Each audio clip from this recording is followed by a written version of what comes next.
Chapter 5. Life or Death.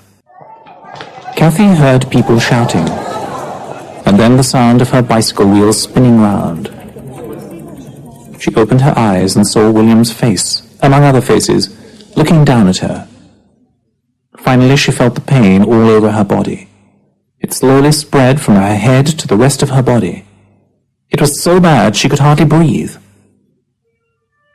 A siren sounded in the distance. William, who sat on the road next to her, gently lifted her head. You shouldn't move her. The ambulance is coming now.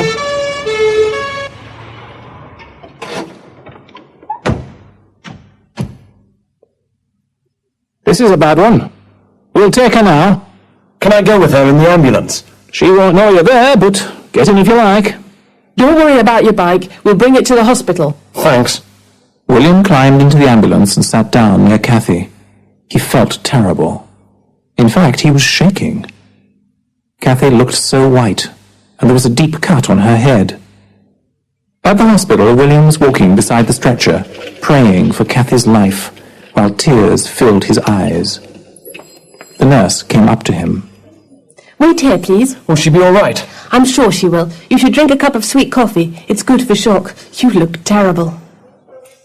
The nurse brought William some coffee. He drank the hot coffee slowly. The long wait had begun. Slowly, the young people from Helping Hands started coming into the hospital. At first, they talked to William, but he didn't want to talk. He only wanted Kathy to be well, happy, and laughing again, as she was a while ago on the way to the picnic. 1 hour passed, then another. The young crowd left, but William sat quietly and waited. The clock ticked on the wall, and the hands moved round, then round again. William hated that clock. Then the door opened, and the doctor walked up to him. William couldn't speak or even breathe. Are you William? Yes. How is she? A nasty bump on the head, some cuts and bruises, but nothing broken. She's awake now and wants to see you. She also shouted the name Hampton House. Is it her home? No, it isn't. Yeah, she must stay in town when she leaves the hospital. No long journeys on trains or buses. I'll make sure she stays in town. But can I see her now, please? Yes, she's waiting for you. Kathy smiled shyly at William. He looked tired, and his T-shirt was covered in dirt and blood.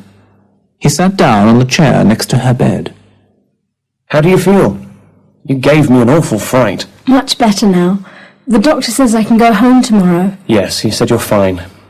He also told me that you said something about a house called Hampton, or something like that. Hampton House. A lady I met in the old people's home said she used to work there once. A nurse came into the room. It's time you went, young man. Come again tomorrow and take her home. Good night, Kathy. See you tomorrow. Good night, and thank you, William. Kathy relaxed and closed her eyes.